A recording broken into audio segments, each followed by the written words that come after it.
4-1, c'était le score final. À la fin de cette rencontre Brésil-Paraguay, nous allons analyser les phases offensives et défensives de ce match. Pourquoi le Brésil a quand même pu marquer ces 4 buts? Est-ce que ce score reflète effectivement la physionomie de cette rencontre? Nous allons ensemble analyser tout cela avec des belles images. Puis nous allons aussi connaître un peu dans quel système ils ont pu évoluer. Nous allons commencer tout d'abord avec le Paraguay. Le Paraguay qui se présente dans un 4-3-3 avec une pointe basse, gardien Morinigo. Ils ont une défense à 4 avec Alderete de Getafe, il y a Balbuena, Velasquez, le joueur du championnat de Brésil. Il y a Cubas qui évolue aussi au Brésil.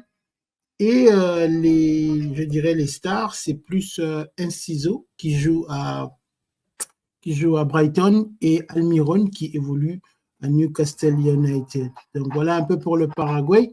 Mais il faut savoir qu'ils évoluent dans un 4-3-3. C'est très important de le souligner avec une pointe basse ici. Comme vous voyez, c'est Cubas qui joue dans un championnat assez moyen. Lui confier la responsabilité de cette tâche. Cette tâche ici était trop lourde pour lui.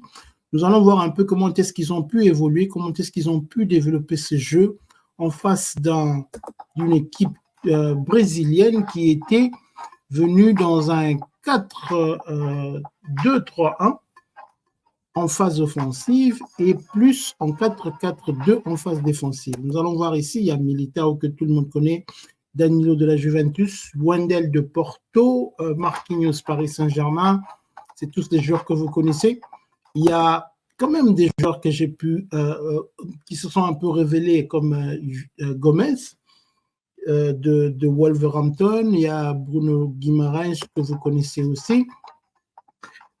Et puis, voilà, qui ne sont plus à présenter, il y a Vinicius Junior, Paqueta et la petite starlette qui avait commencé sur le banc, Savigno, le joueur de Girona, qui fait monter les enchères. Et pour terminer, Rodrigo du Real de Madrid, Vinicius, vous l'avez vu. Voilà. Donc, le Brésil se présente dans un 4-2-3-1, comme vous pouvez le constater ici.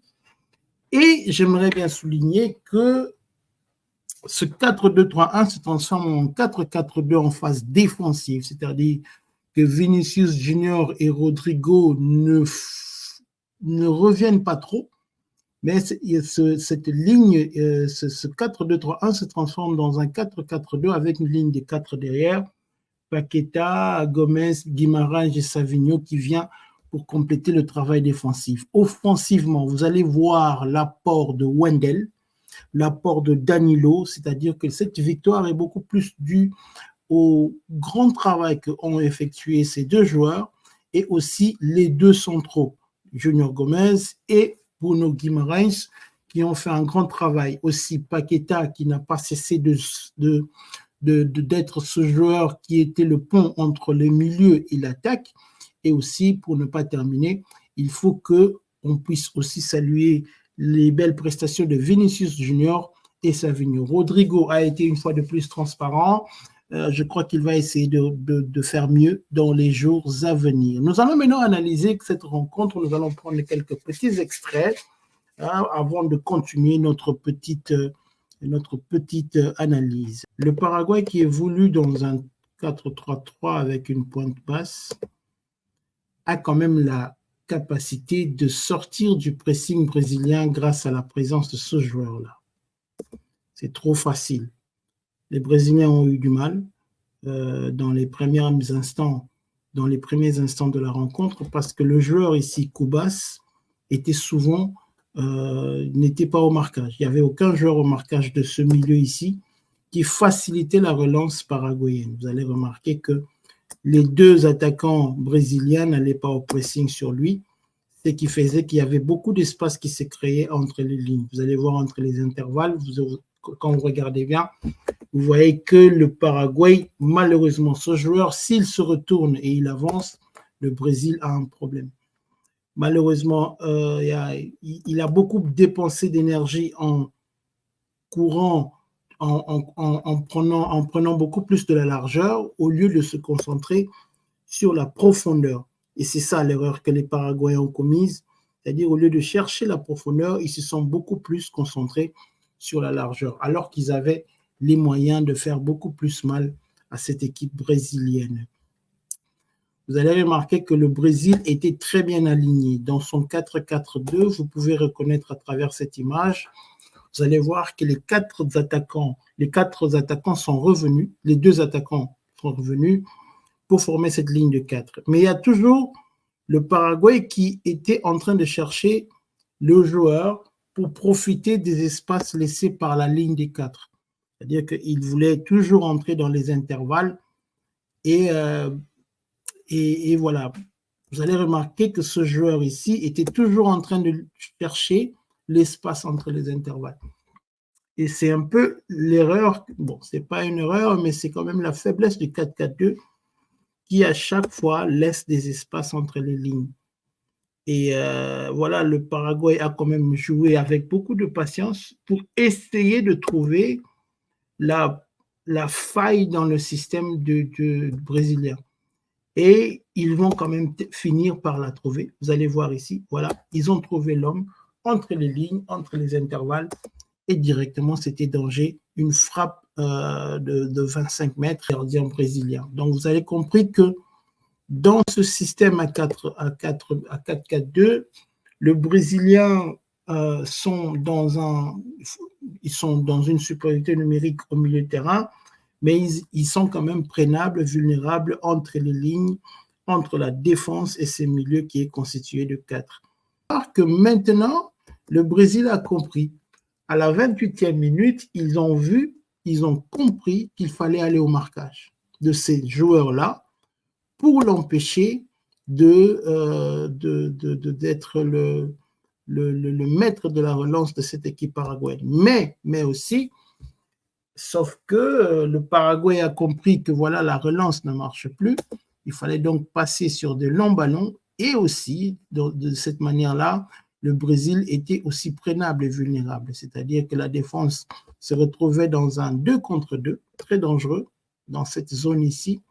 Vous allez remarquer qu'on se retrouvait dans un 2 contre 2 au duel et c'était très dangereux aussi. Donc le Paraguay a quand même donné beaucoup de difficultés au Brésil face à une équipe beaucoup plus aguerrie. Je me pose des questions sur la réelle forme de cette équipe brésilienne, car je suis quand même resté sur ma fin sur ces phases défensives. En cas dans la transition offensive, vous allez remarquer que dès que le Brésil a le ballon, ils sont portés vers quand ils sont dans des phases de transition rapide, ils montent et ils ne tiennent pas compte de l'équilibre de l'équipe. C'est-à-dire que dès que l'équipe adverse récupère le ballon, ils se mettent directement en danger. Et non seulement en danger, mais vous allez remarquer que la défense brésilienne est une défense qui recule beaucoup. Vous voyez, c'est une défense qui recule beaucoup. Vous allez voir aussi avec d'autres exemples. Et cette défense qui recule comme ça est perméable. Heureusement qu'ils ont un bon gardien.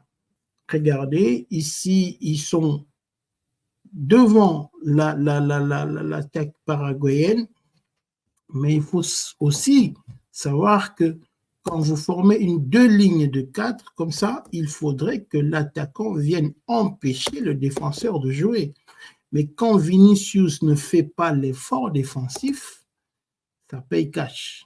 Donc, tout n'est pas parfait, tout n'est pas rose. On reconnaît aussi qu'il y a aussi des failles, mais nous savons regarder quand vous voyez cette équipe brésilienne reculer.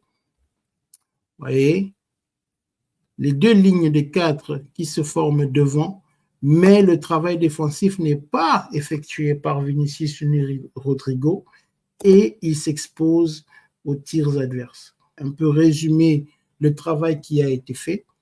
Les deux milieux de terrain, ils ont fait un grand travail, c'est-à-dire un grand travail. Ils ont pu non seulement maintenir l'équipe du Paraguay à distance, ils ont gardé l'équilibre et ils ont bien préparé les transitions entre la défense et l'attaque. Non seulement cela, mais ils étaient les premiers à organiser la relance brésilienne. C'est-à-dire que les défenseurs se sont vraiment appuyés sur eux. Vous allez voir, voilà, ils essayent de briser les premiers rideaux devant eux. Voilà, ils servent de relais entre eux et l'attaque. Et vous allez voir aussi, quand je remets ici sur cette phase ici, vous allez voir que les deux latéraux ont vraiment joué comme des pistons. Ils étaient là, ils piquaient vers le centre. Regardez, vous allez voir le travail de Danilo. Voilà, voilà, voilà. Donc, c'est-à-dire qu'ils apportent le surnombre pour faire reculer cette équipe paraguayenne. Non seulement elle était bonne dans les phases offensives balle au pied, mais aussi en transition rapide. Et c'est ça la force du Brésil, vous la connaissez. Sur les ailes, ils ont Vinicius. De l'autre côté, aujourd'hui, ils ont Savinho. C'est-à-dire que c'est une force. Ils savent exploiter les transitions rapides grâce à ces deux joueurs. Ils savent exploiter les espaces. Et dès que vous leur laissez des espaces, c'est fini. En contre-attaque, voilà Paqueta. Et c'était la première occasion, c'est-à-dire le premier pénalty pour le Brésil. Vous allez reconnaître la force de cette équipe brésilienne quand vous regardez ici comment Danilo parcourt des kilomètres pour apporter le surnombre au milieu de terrain, non seulement au milieu de terrain, mais aussi en attaque. Là, vous comprenez que les forces de cette équipe brésilienne sont diversifiées.